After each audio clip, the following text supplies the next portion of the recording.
જય સ્વામિનારાયણ વિદ્યાર્થી મિત્રો, લાસ્ટ જે ડિસ્કશન કરતા હતા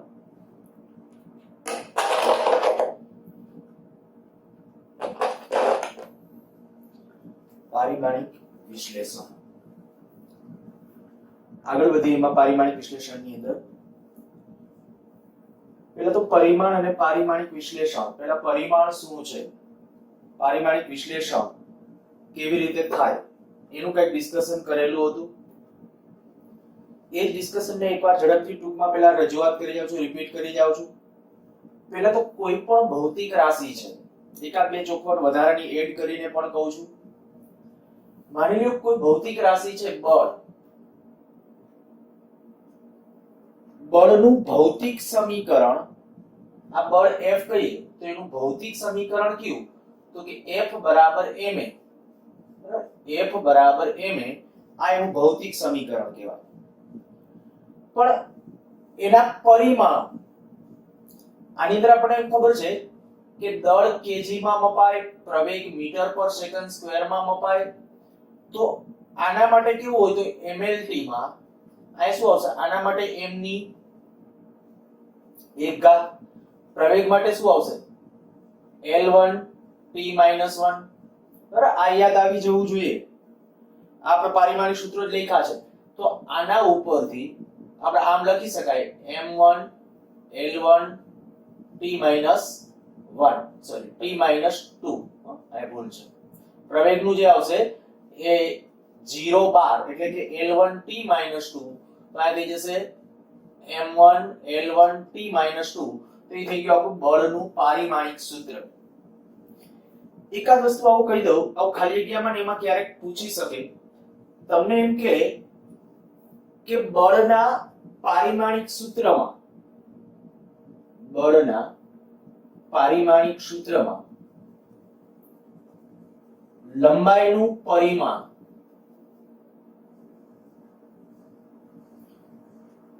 ખાલી જગ્યા છે તો આ શું કહેવાનું કે ભાઈ લંબાઈ ઉપર જે છે તો 1 ઘાત ગણાય. બરાબર, લંબાઈ ઉપર 1 ઘાત ગણાય. કદાચ ત્યાં પ્રકાશનું ન દેખાતું હોય તો હું અહીં ફરીથી લખી નાખું છું m1 l1 t - 2. બરાબર, આ બળનું આપણું પારિમાણિક સૂત્ર છે. તો આની અંદર જે લંબાઈનું પરિમાણની વાત હોય તો લંબાઈ ઉપર કેટલું છે તો કે લંબાઈ ઉપર 1, તો આ કહી શકાય કે લંબાઈનું પરિમાણ 1 થશે. આ રીતે સમયનું પૂછે તો -2. આ ધ્યાન રાખજો કોઈ પણ ભૌતિક રાશિમાં. હવે તમને આમ યાદ કરાવડાવું સીધું, આપણે જ્યારે પરીક્ષાઓ સ્ટાર્ટ થશે ને પરીક્ષા જ્યારે લેવામાં આવે ત્યારે આવા પ્રશ્નો પણ હશે. તમને એમ કહી દઉં કે ભાઈ કાર્યના પારિમાણિક સૂત્રમાં, કાર્યના પારિમાણિક સૂત્રમાં દળનું પરિમાણ ખાલી જગ્યા છે તો દળનું પરિમાણ તરત યાદ આવી જવું. કાર્યનું પારિમાણિક સૂત્ર યાદ કરો. કાર્યનું પારિમાણિક સૂત્ર શું આવે 122. તો એમાં દળ m ઉપર 1 ઘાત, તો આ કહી શકાય દળનું પરિમાણ છે 1 છે એમ કહેવાય. બીજી એક વાત આ કે કોઈ પણ ભૌતિક રાશિ, દાખલા તરીકે અત્યારે હું આમ લખું આ F બરાબર ma. ત્યારે આ નાની નાની પરંતુ કેટલીક સાચી અને વ્યવસ્થિત બાબતો છે જે ખાસ તમારે લખતી વખતે ફોલો કરવાની છે. F બરાબર ma, આ પરિણામ મેં એક લખ્યું છે. બીજું આમ લખું F બરાબર m1 l1 t - 2, F બરાબર ન્યૂટન, F બરાબર કિગ્રા મીટર સેકન્ડ ઇન્વર્સ 2. એટલે કેટલીક બાબતો લખી છે. ખરેખર આમાંથી સાચું શું તો કે આ સાચું, આ બધા ખોટા. તમને એમ થશે કે બળનું પારિમાણિક સૂત્ર તો આ જ થાય, બળનો એક એકમ ન્યૂટન થાય. એક શબ્દમાં આપણે SI પદ્ધતિનો એકમ જોઈતો હોય તો ન્યૂટન થાય, આ સાચો છે. સાધિત એકમ તમે લખવા જાવ તો આ થાય કિગ્રા મીટર સેકન્ડ ઇન્વર્સ 2. તો પછી આ કેમ ખોટા? જો એટલે જ હું કહું છું નાની નાની પરંતુ કેટલીક ઝીણી બાબતો કહું છું એટલે ખાસ ધ્યાન રાખજો, તમે પણ એ ફોલો કરવી જોઈએ. આ છે ને ભૌતિક સમીકરણ છે અને ભૌતિક સમીકરણ આ રીતે લખાય કે આ બાજુ ભૌતિક રાશિ હોય, અહીંયા બે બાજુ ભૌતિક રાશિ હોય, એ રીતે લખાય. પણ અહીંયા શું છે તો કે આ ભૌતિક રાશિ છે, જ્યારે આ ભૌતિક રાશિનું પરિમાણ છે, પારિમાણિક સૂત્ર છે. તો જો તમારે આને નાને સાચું પાડવું હોય ને તો આમ લખાય. હવે સાચું કહી શકો F, આ રીતે આમ બ્રેકેટ કરી નાખો ને, આ બ્રેકેટનો અર્થ કરવાનો નો એકમ અથવા નું પારિમાણિક સૂત્ર. ફરીથી બોલું છું, અહીંયા જ્યારે આ રીતે આમ બ્રેકેટ, બીજી કોઈ રીતે નહીં, આ રીતે આમ કે આમ બ્રેકેટ નહીં, બરાબર, છગડીયો કૌંસ કે એ પ્રકારનો બ્રેકેટ નહીં, ફરજિયાત આ રીતે બ્રેકેટ. આ બ્રેકેટનો અર્થ શું કરવાનો કીધો તો કે નો એકમ અથવા નું પારિમાણિક સૂત્ર. તો હવે અહીંયા આપણે કહી શકીએ કે અહીંયા આનો અર્થ શું છે, f નું પારિમાણિક સૂત્ર. તો કે હવે બરાબર છે, f બરાબર આ બરાબર નહોતું, f બરાબર આ સાચું નહોતું, પણ f ના પારિમાણિક સૂત્ર બરાબર સાચું, એટલે હવે આ સાચું છે. આ બધી જગ્યાએ જો એવી રીતે આમ કરી નાખું f મોડ આમ n, હવે સાચું છે, આ n એટલે હવે આ એકમ છે. એવી રીતે અહીંયા આપણે કરી નાખીએ કે ભાઈ f, તો અહીંયા આમ લખી શકાય kg મીટર સેકન્ડ ઇન્વર્સ 2, હવે આ સાચું છે. ઘણી વખત આને આ પરિસ્થિતિ છે ને ક્યારેક આમ લખવામાં આવે કે આને પણ બ્રેકેટ આપવામાં આવે તો પણ સાચું ગણવું, બરાબર, આને પણ બ્રેકેટ આપવામાં આવે તો પણ સાચું ગણવું. પણ મેં કીધું એ પ્રમાણે એક ખાસ ધ્યાન રાખજો, આ કેટલીક સંજ્ઞાઓ છે ને રિવાજ જેને કહે, બરાબર, કે જે રિવાજ અગાઉથી ચાલ્યું આવે છે એ પ્રમાણેનો કન્ટિન્યુઅસલી રિવાજ, એટલે આપણે એ પ્રમાણે પછી તમને એમ થાય કે આવો બ્રેકેટનો અર્થ આવો ક્યાંથી કરવાનો, તો એ બ્રેકેટનો અર્થ આપણે એ રીતે લેતા આવ્યા છીએ ભૌતિક જ્ઞાનમાં, એટલે આ રીતે કરવાનું કે જ્યારે આપણે આવી રીતે કોઈ પણ હું ભૌતિક રાશિ દાખલા તરીકે આમ લખું કે v બરાબર 5 મીટર પર સેકન્ડ, ઓકે, આનો અર્થ થયો વેગનું મૂલ્ય આટલું છે. પણ હવે જે આમ વાત આવે, આ 5 મીટર પર સેકન્ડ એ એકમ થયો, પણ જોજો આ 5 મૂલ્ય છે, આ એકમ લેખો મીટર પર, ઈ શું દર્શાવે છે, 5 વેગ અથવા ઝડપનું મૂલ્ય આટલું છે. રિયલમાં જ્યારે ખાલી માત્ર હું એકમ લખું, આમ લખું વેગ બરાબર મીટર પર સેકન્ડ, તો આ ખોટું જ ખરેખર, આ ખોટું જ. તમને એમ કે આ આગળ એક નો કહેવાય, હા, એક લખતા હોય, એક સમજતા હોય, એના મોડ તરીકે સમજતા હોય તો સાચું, પણ અહીંયા કંઈ જ નથી, બરાબર, કંઈ જ નથી, મીન્સ કે એકમની દ્રષ્ટિએ જો લખતા હો તો આ પરિણામ છે કાયદેસર રીતે આપણા માટે ખોટું છે. ત્યારે આપણે મેં કીધું કે આ ખરેખર આ રીતે આમ લખશું તો આ પરિણામ છે વધુ પ્રોપર છે અથવા વધુ સાચું છે એમ કહેવાય. ટૂંકમાં ખાલી અહીંયા એકમ લખો ને કોઈ પણ તો અહીંયા બ્રેકેટ કરવો, ખાલી પારિમાણિક સૂત્ર લખો તો બ્રેકેટ કરવો, બરાબર, આટલું મગજમાં રાખવાનું. આપણે ઈ પ્રણાલી ચાલુ રાખશું. ચાલો આગળ વધી પહેલા છે આટલી વસ્તુ ખાસ, પરિમાણ અને પારિમાણિક સૂત્ર કેને કહેવાય એની વાત છે આ બધી. તો પરિમાણ શું હતું, તો કે પરિમાણ એટલે જ્યારે કોઈ પણ પારિમાણિક સૂત્ર આપણે અથવા જે MLT જે લખીએ છીએ એના ઉપર જે આ ઘાત આવે છે એને એના પરિમાણો કહેવાય. કોઈ પણનું પરિમાણ પૂછી શકે તમને કે ભાઈ પ્રવેગના સૂત્રમાં લંબાઈનું પરિમાણ કેટલું, દળનું પરિમાણ કેટલું, તો એ બધાના લખતા આવડવા જોઈએ, બરાબર. પારિમાણિક સૂત્રો બધા અદ્રશ્ય ક્ષેત્ર ધન ધન જવે પ્રબળ કાકા દબાણ કરે છતાં આગાસ્થી, આ આખું જે આપણું સમીકરણ હતું એના બધાના પારિમાણિક સૂત્રો યાદ હોવા જ જોઈએ. જો યાદ નથી તો એક વખત ફરીથી રિપીટ કરી લેજો, જોઈ લેજો. ત્યાર પછી આવા કોઈ પણ ક્વેશ્ચન હવે આવે તો હવે લખતી વખતે એક આટલું કોન્સન્ટ્રેશન રાખવાનું. એક મેં કીધું કે આ કેને પરિમાણ કહેવાય, આવી એકાદ બે ખાલી જગ્યા લખી નાખો નોટ્સમાં, અને ત્યાર પછી છે આ સંજ્ઞા તમારા શબ્દમાં લખજો કે ભાઈ આ વસ્તુ છે, આ સાચું છે પણ આ ખોટું છે, આ દર્શાવજો કાયદેસર, ભલે ખોટું રહ્યું છતાંય દર્શાવજો એટલે તમને ખબર પડે કે આ શું ખોટું છે, બરાબર. ત્યાર પછી મેં કીધું કે એની સામે એની બાજુમાં પહેલા ત્યાં લખી નાખો, તો આ સાચું આ છે એ લખી નાખજો. ટૂંકમાં બ્રેકેટનો અર્થ શું કરવાનો, તો બ્રેકેટનો અર્થ કરવાનો કીધો નો એકમ અથવા નું પારિમાણિક સૂત્ર. ચાલો એનાથી થોડા આગળ વધી અને પારિમાણિક વિશ્લેષણનો આપણે એક ઉપયોગ લીધો તો એ ઉપયોગ હતો ભૌતિક સમીકરણ મેળવવું અથવા જુદી જુદી ભૌતિક રાશિઓ વચ્ચેનો સંબંધ મેળવવો. એનું આપણે યથાર્થ સમીકરણ મેળવતા હતા. હવે પારિમાણિક વિશ્લેષણની અંદર આગળ જ એનો બીજો ઉપયોગ સમીકરણોની પારિમાણિક સુસંગતતા એની ચકાસણી. ટૂંકમાં ભૌતિક સમીકરણ યથાર્થ છે કે નહીં, સમીકરણોની પારિમાણિક સુસંગતતા. સમીકરણ જ્યારે કોઈ પણ લખો ત્યારે પારિમાણિક દ્રષ્ટિએ સુસંગત હોવું જોઈએ. સુસંગત એટલે વ્યાજબી હોવું જોઈએ અથવા કે યથાર્થ હોવું જોઈએ, સાચું હોવું જોઈએ. આ જે હકીકત છે એના ઉપરથી એક નિયમ, સુસંગતતાનો નિયમ, હોમોજીનિયસિટી રૂલ્સ તરીકે પણ ઓળખી શકો, હોમોજીનિયસિટી પ્રિન્સિપલ તરીકે પણ બોલી શકો. તો સુસંગતતાનો નિયમ એટલે શું? જો આ એક સ્ટેટમેન્ટ અને સ્ટેટમેન્ટ સમજીએ. એક સમાન પરિમાણ ધરાવતી ભૌતિક રાશિના માનને એકબીજામાં ઉમેરી શકાય અથવા બાદ કરી શકાય. પણ કેવા? એક સમાન પરિમાણ, પરિમાણ એટલે બીજા અર્થમાં અત્યારે એમ સમજો પરિમાણ એટલે જેની ઉપરની ઘાતો હોય, m l t ની ઉપર જે ઘાત છે એના પરિમાણો ગણીએ છીએ. તો જેના પરિમાણો સરખા હોય, સાવ બીજી રીતે બોલું તેમ કહેવાય કે જેના પારિમાણિક સૂત્રો એક સમાન હોય એવી જ ભૌતિક રાશિના સરવાળા કે બાદબાકી થઈ શકે. એમનેમ સરવાળા કે બાદબાકી થઈ શકતા નથી. હું આપણે આમ કહું કે ભાઈ દળ 50 kg છે, સમય t 2 સેકન્ડ છે, પ્રવેગ a બરાબર 4 મીટર પર સેકન્ડ સ્ક્વેર છે. તો આવું કોઈ સૂત્ર તમને ક્યારેય નહીં મળે m a t આ t હોય કે ના હોય, પણ આવું કે પોસિબલ નથી. આ m a આ પછી મેં કીધું થોડી વાર પહેલા આને પૂછી નાખ, આ પોસિબલ નથી. એક સમાન પરિમાણ, આનું પરિમાણ શું, પારિમાણિક સૂત્ર શું, m1. આનું શું, l1t t 2. જો બેના પરિમાણ સરખા છે, પારિમાણિક સૂત્રો સરખા છે, તો કે ના નથી, તો એનો સરવાળો થાય ને એવું એક પણ સૂત્ર તમને ભૌતિક જ્ઞાનમાં ભવિષ્યમાં પણ ક્યારેય નહીં મળે. હા, ક્યારેક તમે એવું ફીલ થશે કે આ સાહેબે કીધું એ નિયમ ક્યાંક ખોટો પડતો હોય એવું, પણ ઇનડાયરેક્ટલી સાચો જ હશે. બરાબર, એ સાચો જ હશે કે બા તમારું વિચારવાની કઈક દ્રષ્ટિ ખૂટતી હશે, પણ એ અત્યારે નહીં, આવી 12th ની અંદર આવશે. છે એવા એકાદ બે સમીકરણોની અંદર તમને એવું દેખાશે કે અહીંયા જે ભૌતિક રાશિઓ અને અહીંયા ભૌતિક રાશિઓ તમને એમ લાગે બેના એકમો જુદા છે, પણ રિયલમાં એવું હશે નહીં. ખાસ કહું છું, ભૌતિક વિજ્ઞાનની અંદર એક પણ પરિસ્થિતિ અથવા એક પણ સમીકરણ એવું નહીં આવે.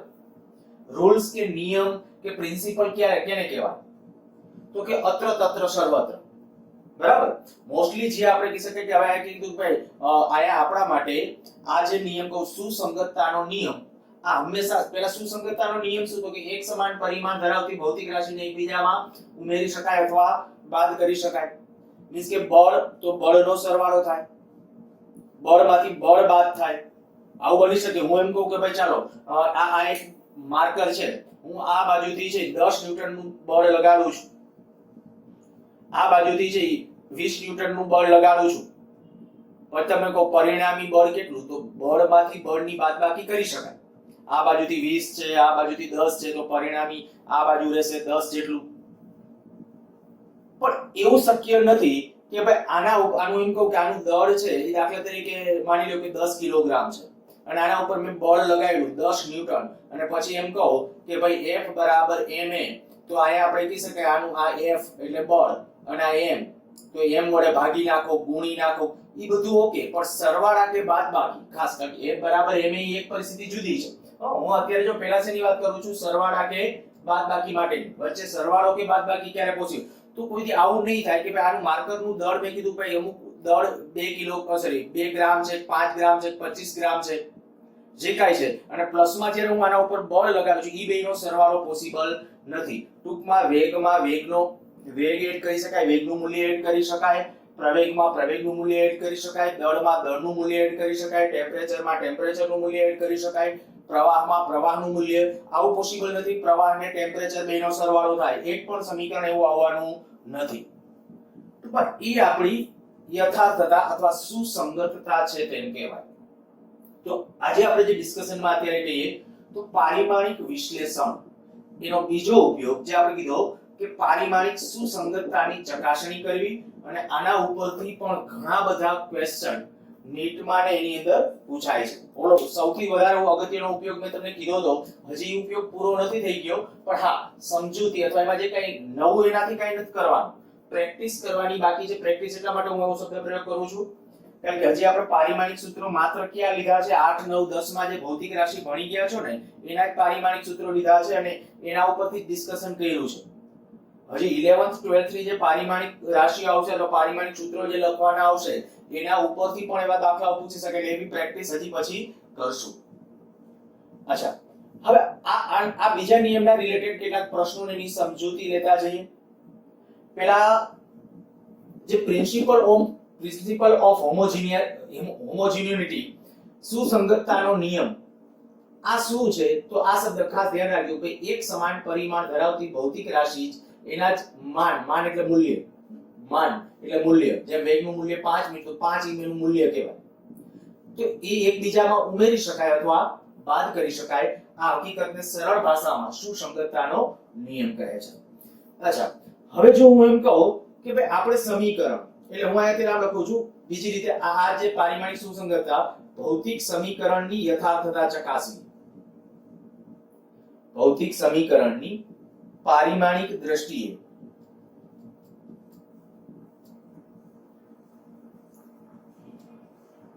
યથાર્થતા ચકાસવી. ઉદાહરણથી લેતો જાઉં છું. દાખલા તરીકે માની લ્યો પેલું આ એક સમીકરણ લખું છું 1/2 mv² બરાબર mgh. યથાર્થતા ચકાસો.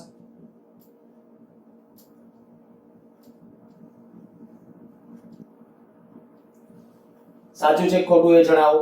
તો કે m એટલે દળ, m શું દર્શાવે છે? દળ. એટલે ધ્યાન રાખજો, m દળ,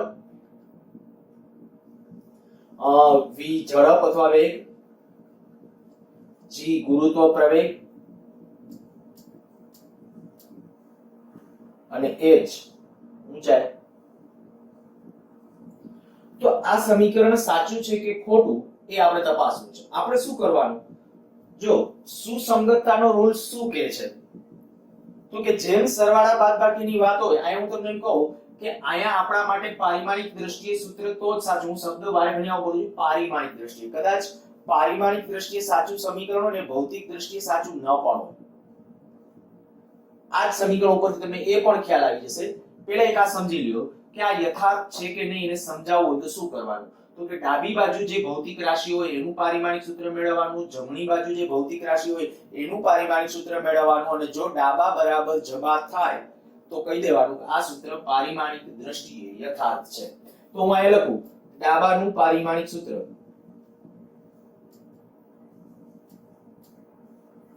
ડાબાનું પારિમાણિક સૂત્ર. ચાલો ડાબા બરાબર યાદ કરો. ડાબા શું છે તો કે 1/2 mv² નું પારિમાણિક સૂત્ર, એટલે હું બ્રેકેટમાં મૂકી દઉં છું. આ લખ્યું છે ડાબાનું પારિમાણિક, એટલે ડાબી બાજુ શું છે 1/2 mv² એટલે આ બ્રેકેટ. આનું પારિમાણિક સૂત્ર આપણે ટૂંકમાં લખવું છે. હવે 1/2 તો અચળાંકને કોઈ દિવસ કોઈ પરિમાણ હોતા નથી. અચળાંકને દરેક વખતે વળી પાછા આવું ન કરતા, અહીંયા 1/2 રાખતા નહીં. ધ્યાન રાખજો ફરજિયાત આ બ્રેકેટનો અર્થ, હમણાં મેં કીધું બ્રેકેટનો અર્થ શું થાય? નો એકમ અથવા નું પારિમાણિક સૂત્ર.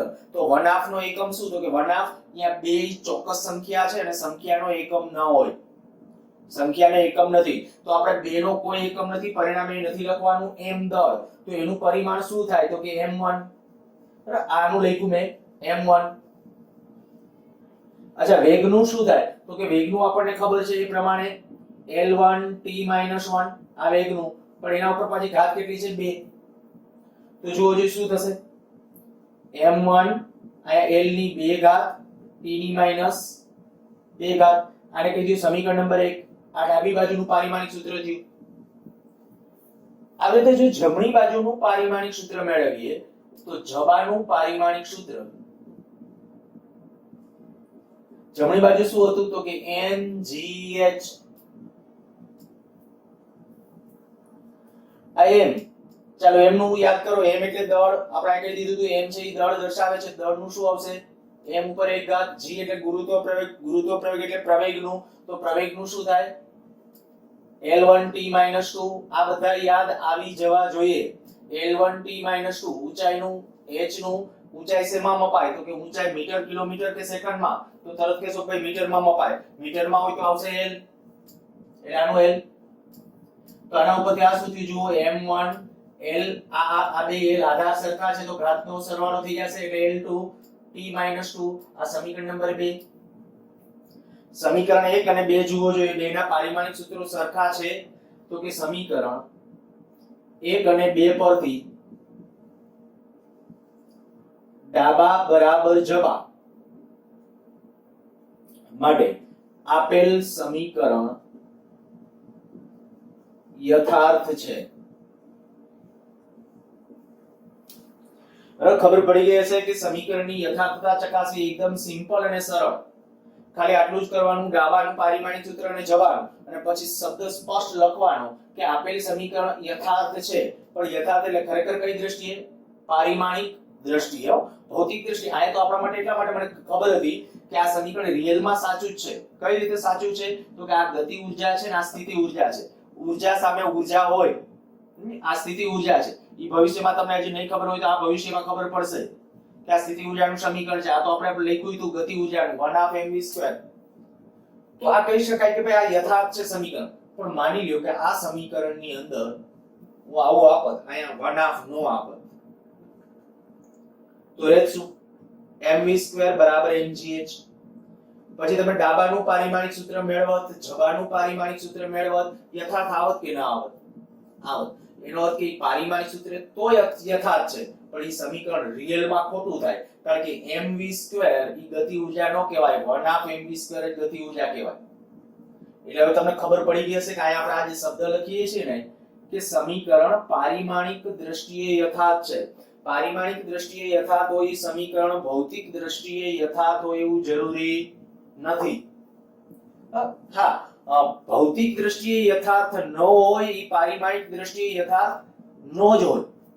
ભૌતિક દ્રષ્ટિએ જે સમીકરણ યથાર્થ નથી એ પારિમાણિક દ્રષ્ટિએ યથાર્થ ન આવે. આયા તે તમને કહું કે આ સમીકરણ દાખલા તરીકે આયા આપણે આ નથી તો આ 1/2 ન હોત, mv² બરાબર, તો એ ભૌતિક દ્રષ્ટિએ સાચું નથી. જો ભૌતિક દ્રષ્ટિએ સાચું નથી જે સમીકરણ, કયું? આપણે આની વાત કરું છું. હું ફરીથી બોલું છું જે સ્ટેટમેન્ટ બોલ્યો એ 1/2mv² બરાબર mgh. તો આ અત્યારે આપણે સમીકરણ કેવું કીધું? પારિમાણિક દ્રષ્ટિએ સાચું છે. ભૌતિક દ્રષ્ટિએ સાચું તો કે હા. અચ્છા, આયા 1/2 ન હોત તો, આ 1/2 ન હોત તો કે પારિમાણિક દ્રષ્ટિએ સાચું છે, પણ ભૌતિક દ્રષ્ટિએ કેવું થાત? ખોટું. એટલે હંમેશા આ સ્ટેટમેન્ટ, અગાઉ કંઈક હું જે સ્ટેટમેન્ટ બોલ્યો તેને સેજ કંઈક બોલવામાં કદાચ મિસ્ટેક કરી, તો ફરીથી હું સ્ટેટમેન્ટ બોલી જાઉં છું. જે સમીકરણ પારિમાણિક દ્રષ્ટિએ યથાર્થ હોય એ સમીકરણ ભૌતિક દ્રષ્ટિએ યથાર્થ હોવું જરૂરી નથી. બરાબર? હોઈ શકે પણ હોવું જરૂરી નથી. એટલે એ સ્ટેટમેન્ટ ખાસ મગજમાં રાખજો. ચાલો, તો એક પરિસ્થિતિ હવે તમને ખબર પડી ગઈ કે ભાઈ સમીકરણની યથાર્થતા ચકાસવી એટલે શું. અચ્છા, આમાં એક બીજું હજી એક પદ ઉમેરું. માની લ્યો કે આવી રીતે આમ હોય, હું આ સમીકરણ લખું છું. બીજું ઉદાહરણ 2, v બરાબર v0 પ્લસ at સમીકરણની યથાર્થતા, પણ તમારી યથાર્થતા કેવી રીતે સમજવાની? પારિમાણિક દ્રષ્ટિએ યથાર્થતા ચકાસો. આવું લખ્યું હોય તો તમારે ભૌતિક દ્રષ્ટિએ નહીં, તમારે કઈ રીતે? પારિમાણિક દ્રષ્ટિએ યથાર્થતા તપાસવાની છે. જ્યાં v અંતિમ વેગ, v0 પ્રારંભિક વેગ, a પ્રવેગ, t સમય છે. આ રકમ છે. હવે આપણે કહીએ કે ભાઈ આમાં શું કરવાનું? તો કે અહીંયા ડાબાનું પારિમાણિક સૂત્ર. ચાલો પહેલા ડાબાનું પારિમાણિક સૂત્ર. તો ડાબી બાજુ કઈ ભૌતિક રાશિ છે? જુઓ, ડાબી બાજુ છે વેગ, અંતિમ વેગ. બોલો, અંતિમ વેગનું પારિમાણિક સૂત્ર શું? તો કે વેગનું જે થતું હોય એ જ અંતિમ વેગનું. તો વેગનું બોલો પારિમાણિક સૂત્ર. વેગનું પારિમાણિક સૂત્ર થશે L1t - 1. તો આ લખી નાખીએ L1t - 1. આ સમીકરણ નંબર 1. જબાનું પારિમાણિક સૂત્ર. હવે અહીંયા તમને એ કહી દો કે જો જમણી બાજુ જ્યારે પારિમાણિક સૂત્રની વાત કરતા હો ને તો ઘણી વખત બુકમાં આને છૂટું લખવામાં આવે છે. આનું પારિમાણિક સૂત્ર, આનું પારિમાણિક સૂત્ર.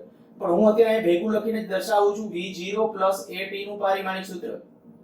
એક વસ્તુ યાદ રાખજો, પારિમાણિક સૂત્રોના અર્થાત કે એકમોના સરવાળા કે બાદબાકી શક્ય નથી. ફરીથી બોલું છું, પારિમાણિક સૂત્રોના સરવાળા કે બાદબાકી શક્ય નથી.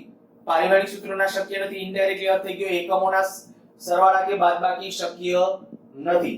શું? જો સમજો, આ દાખલા તરીકે આયા વેગ v0 નું પારિમાણિક સૂત્ર શું? v0 છે શું? તો કે પ્રારંભિક વેગ. હવે પ્રારંભિક વેગ હોય કે અંતિમ વેગ હોય, વેગનું પારિમાણિક સૂત્ર આ જ થાય. તો શું થશે? L1t - 1 પ્લસ આ a એટલે શું? પ્રવેગ. યાદ કરો, પ્રવેગનું પારિમાણિક સૂત્ર શું થાય? તો પ્રવેગનું પારિમાણિક સૂત્ર L1t - 2. t એટલે સમય, તો સમયનું શું? સમયનું થશે t1. t આપણે કીધું છે સમય, તો સમયનું થશે t1. જો જ અહીંયા શું આવ્યું, આ L1 t-1 વત્તા અહીંયા થઈ જશે L1 t-1, કારણ કે આ સમય જે છે આ ગુણાકારમાં છે અને તમને એ ખબર છે કે રૂલ્સ હંમેશા ભાગુ શાબા, પહેલા ભાગાકાર કરાય પછી ગુણાકાર કરાય પછી સરવાળા પછી બાદબાકી. રૂલ્સ આ રીતે, તો ભાગાકાર ગુણાકાર સરવાળા બાદબાકી, તો આ બેનો ગુણાકાર પહેલા હોય. વળી તમે અહીંયા ઉતાવળમાં આનો બેનો સરવાળો પહેલા કરી નાખો એટલે ખાસ કહી દઉં છું કે ભાગુ શાબા, પહેલા ભાગાકાર પછી ગુણાકાર પછી સરવાળા પછી બાદબાકી. અચ્છા, તો આ બેનો ગુણાકાર પહેલા હોય અને જો ગુણાકાર પહેલા હોય તો આપણે કહી શકાય કે ભાઈ અહીંયા t ની -2 ઘાત અને t ની 1 ઘાત. તો જો જોઈએ કે અહીંયા l ની તો એક જ ઘાત હતી એટલે પૂરું l ની 1 ઘાત લખી નાખી, પણ t ની -2 ઘાત t ની 1 ઘાત આધાર સરખા છે તો ઘાતનો સરવાળો તો -2 વત્તા 1 તો -1 થઈ જશે. હવે જે હું હમણાં રૂલ્સ કહેતો હતો કે અહીંયા શું આવ્યું, L1 t1 L1 t2, તો આને આવી રીતે લખવું નહીં, આ ખોટું છે. પારિમાણિક સૂત્રોના સરવાળા કે બાદબાકી શક્ય નથી.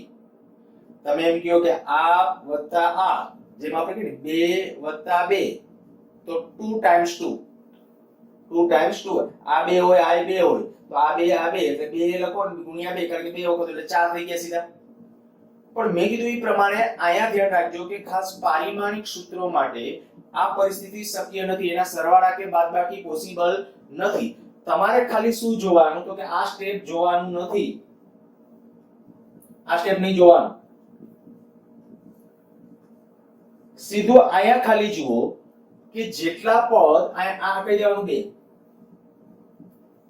સરવાળા બાદબાકીમાં જેટલા પદ આવતા હોય, આ એક પદ આ બીજું પદ, હજી કદાચ કોઈ ત્રીજું પદ હોય, તો પહેલા તો ઈ બધાના પારિમાણિક સૂત્રો સરખા થવા જોઈએ. આનું જે થાય ઈ જ આનું થવું જોઈએ અને ઈ જે થયું એની સમીકરણ એક જેટલું થવું જોઈએ. જો થાય તો સમીકરણ યથાર્થ છે. ફરીથી બોલું છું, શું કીધું કે આવી રીતે સરવાળા બાદબાકીમાં જ્યારે કોઈ ટર્મિનોલોજી હશે ત્યારે શું સમજવાનું, તો કે સરવાળા કે બાદબાકી વખતે આપણે કીધું કે ભાઈ આનું આપણે પારિમાણિક સૂત્ર આ એક જે આ પદ છે એનું આવ્યું, પછી બીજું સરવાળામાં કે બાદબાકીમાં જે પદ છે એનું આવ્યું, આ જેટલું આવ્યું એટલું જ આ થવું જોઈએ. જો ઈ નથી તો તરત જ કહી દેવાનું સમીકરણ ખોટું છે. હવે આ જેટલું છે એટલું જ આ છે અને હજી કદાચ કોઈ પદ હોય, બરાબર, તો એનું પારિમાણિક સૂત્ર પણ આના જેટલું જ થાય અને પ્લસમાં એ પારિમાણિક સૂત્ર જો આના જેટલું હોય ને તો કહેવાનું કે સમીકરણ યથાર્થ છે. એટલે આપણે કહીશું સમીકરણ 1 અને 2 પરથી ડાબા બરાબર જવા. આ થોડું ધ્યાન રાખજો કે આપણે પ્યોરલી જે તમે કંઈક મેથેમેટિકલ છે તો મેથેમેટિકલ સરવાળા નથી, આ પારિમાણિક સૂત્રોના સરવાળા કહેવાય. તો એ પારિમાણિક સૂત્રોના સરવાળા એટલે સરવાળા પોસિબલ નથી, તો 2 ટાઈમ્સ હોય તો સિંગલ ટાઈમ્સ જ લખવું હોય તો લખવાનો રિવાજ જ નથી. એટલે પણ લખવું હોય કદાચ માની લો કે આ જે છે તો આના બરાબર આપણે તમારે લખવું તો 1 ટાઈમ લખવું, સિંગલ ટાઈમ, બરાબર. મેં કીધું આમ લખવાનો રિવાજ નથી એટલે આમનો મત છોડી ગયો એ વધુ પ્રોપર કહેવાય. તો આ સમીકરણ 2 અને મેં જોવાનું શું કીધું તો કે જોવાનું તમારે આ કે ભાઈ અહીંયા તમે જુઓ, અહીંયા જુઓ, આ જેવું પારિમાણિક સૂત્ર હોય એવું જ આ થાય. જો નથી થતું તો તરત જ કહી દેવાનું સમીકરણ ખોટું છે. ધારી લો કે આ થઈ ગયું તો પછી જોવાનું કે આના જેટલું છે, જો છે તો જ સમીકરણ યથાર્થ છે, નહીતર સમીકરણ યથાર્થ નથી. સારું, સ્ક્રીન પોઝ કરીને પહેલા લખો. નેક્સ્ટ એક ઉદાહરણ લઈએ.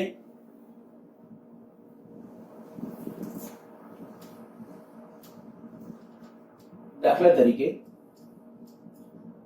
ત્રીજો ઉપયોગ નથી, ઉદાહરણ ત્રીજો, આપણે પહેલું બીજું અને આ ત્રીજું. હવે આવું સમીકરણ આપું છું, x બરાબર v0t plus half at square યથાર્થતા ચકાસો.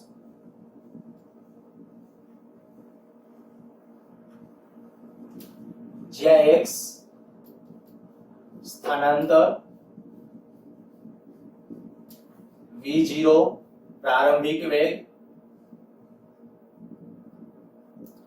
t સમય, a પ્રવેગ છે.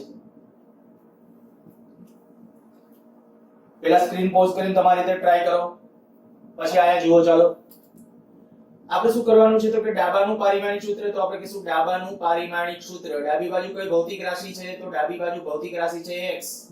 બરાબર. x શું દર્શાવે છે ત્યારે સંજ્ઞા બદલી શકાય. આપણે ખરેખર સ્થાનાંતર d કે s વડે દર્શાવતા હતા, તો આ સંજ્ઞા આપી છે x, બદલી શકે. બદલે તો આપણે મૂંઝાવાનું, તમારે કઈ વાંચવાનું ખાલી આ કે શું દર્શાવે છે સ્થાનાંતર. ચાલો સ્થાનાંતરનું પારિમાણિક સૂત્ર બોલો. સ્થાનાંતરનું તરત યાદ આવી જવું જોઈએ. સ્થાનાંતર એટલે શેમાં મપાય? મીટરમાં. જો મીટરમાં છે તો આપણે કહી શકાય કે આને પારિમાણિક સૂત્ર કેટલું આવશે? L1. ચાલો આ સમીકરણ નંબર 1. જબાનું પારિમાણિક સૂત્ર, તો જબાનું પારિમાણિક સૂત્ર બરાબર V0t plus half at square નું પારિમાણિક સૂત્ર. સરવાળા બાદબાકીમાં જેટલા પદ હોય એનું અલગ અલગ દર્શાવી દેવાનું. ચાલો V0t, V0 શું છે? V0 બોલો. V0 પ્રારંભિક વેગ. તરત યાદ કરો પ્રારંભિક વેગનું પારિમાણિક સૂત્ર શું થાય? તો પ્રારંભિક વેગનું પારિમાણિક સૂત્ર શું આવશે? m0 l1 t - 1. આ ન લખો તો ચાલે. m0 l1 t - 1. ચાલો સમયનું શું આવશે? t1 પ્લસ આ બ્રેકેટ કરવો હોય તો છું 1/2, તો 1/2 ને ન હોય પ્રવેગનું બોલો. m0 l1 t - 2. આ પ્રવેગનું પારિમાણિક સૂત્ર ગુણ્યા t વર્ગનું. t એટલે સ્મોલ t એટલે સમય, તો સમયનું પારિમાણિક સૂત્ર એટલે t, તો t વર્ગ. તો આ બેનો ગુણાકાર એટલે ગુણાકાર હોય તો આધાર સરવાળો. અહીંયા ગુણાકાર છે તો આપણે કહી શકાય આધાર સરખા છે તો ઘાતનો સરવાળો. તો અહીંયા આપણા માટે આ ઘાતનું કેટલું થઈ જશે? m0 l1 t0 જોવો જોઈએ. t - 1 છે, અહીંયા t ની +1 છે. એવી રીતે અહીંયા જોવા જાવ તો શું થઈ જશે? m0 l1 t - t0 અહીંયા -2 છે, અહીંયા +2 છે, તો સરવાળો 0 થઈ જશે. શું આવ્યું જોઈ લો ઓવરઓલ. કાં તો મેં કીધું 2 ટાઈમ્સ છે તો સિંગલ ટાઈમ્સ લખો, નહીતર સાચી પદ્ધતિ આ છે. આને સમીકરણ નંબર 2 કહી દો. અને જોઈ લો તો સમીકરણ 1 અને 2 પરથી ડાબા બરાબર જબા. જો ડાબા બરાબર જબા છે તો આપણે અહીં કારણ કે L1 છે, અહીંયા L1 છે, અહીંયા L1 છે. આ ઓલું m0 t0 લખો તો છૂટ, ન લખો તો ચાલે. માટે સમીકરણ પારિમાણિક દ્રષ્ટિએ યથાર્થ છે.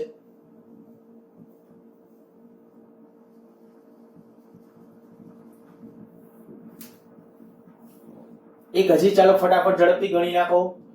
માની લ્યો કે p બરાબર h rho g plus 1/2 rho v square. પારિમાણિક દ્રષ્ટિએ યથાર્થતા ચકાસો.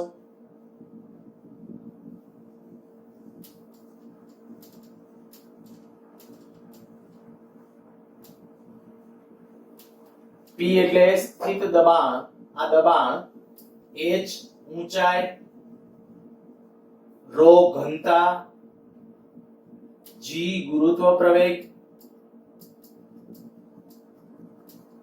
v વેગ. આ કદાચ પ્રકાશના કારણે ન દેખાતું હોય તો હું ફરીથી બોલી જાઉં છું એક વખત.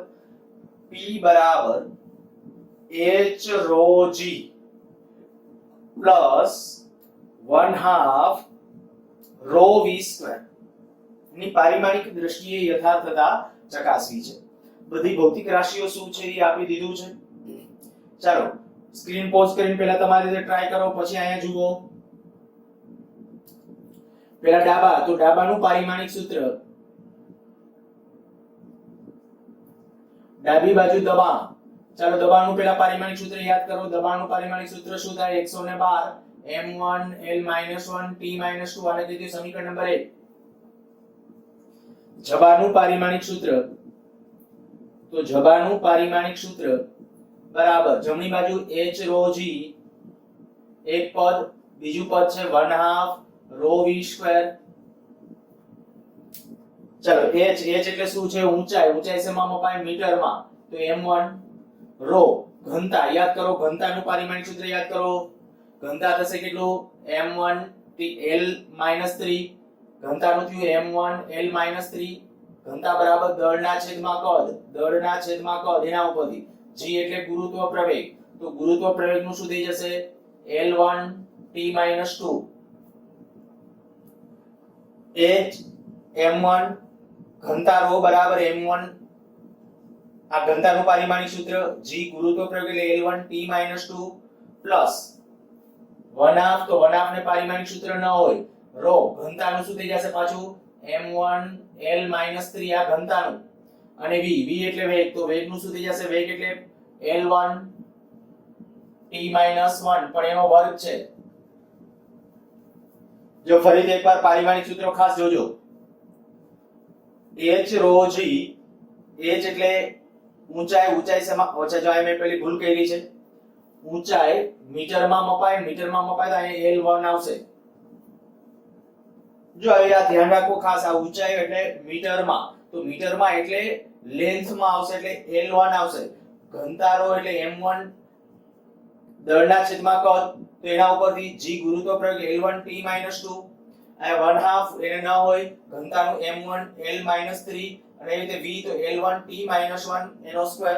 અચ્છા આના ઉપરથી હવે આ m1 l કેટલી જુઓ જોઈએ, l ની 1, l ની -3, l ની -1, તો l ની l ની +1 3, તો -1, t ની કેટલી ઘાત, તો t ની -2 પ્લસ અહીંયા જુઓ m1 l - 3 ગુણ્યા l2 t - 2, આ પદ તો હજી એમનામ જ m1 l - 1 t - 2 વત્તા આ શું હતું, પહેલા આપણે કીધું આ બેનો ગુણાકાર જ જોવાનો હોય ખાસ, તો m1 l - 1 t - 2, આ સમીકરણ નંબર 2.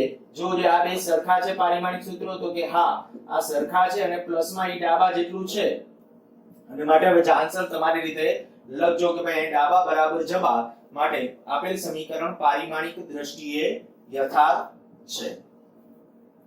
આવા 4-5 સમીકરણો હું તમને યથાર્થતા ચકાસવા માટે, સાચું છે કે ખોટું એ ચકાસવા માટે હોમવર્કમાં આપીશ.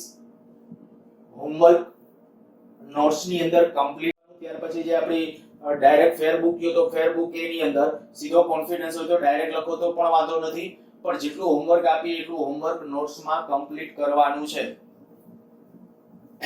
બીજું આજે બધા પારિમાણિક સૂત્રોના બધા જે લેખા, જો એમાં તમને એમ લાગતું હોય કે મને હજી 5-7% કંટાળો આવે છે, તો સમજજો કે આપણા પારિમાણિક સૂત્રોની આગલી તૈયારી તમે કરેલી નથી અથવા આગલા લેક્ચરને સિરિયસલી લીધા નથી, તો હજી પણ સમય હશે તમારા પાસે. આગલા લેક્ચરો પાછા રિવાઇઝ કરી નાખજો વ્યવસ્થિત રીતે, અને એ રીતે રિવિઝન કરી અને પછી આ જોશો તો ખૂબ મજા આવશે. અને સમીકરણોમાં ખરેખર જો આના આધારે પછી જે 4-5 આપણી બધા યથાર્થ થઈ જાય, સમજવાનું કે ભાઈ આમાં ક્યાંય પ્રોબ્લેમ નથી. પણ એ વખતે ખાસ બીજું ધ્યાન એ રાખજો કે એ પારિમાણિક સૂત્રો તમારે બોલા નોટ ફેરવીને જોવા ન પડે, દાખલો ગણતા હોય ત્યારે યાદ રહી ગયેલા હોવા જોઈએ.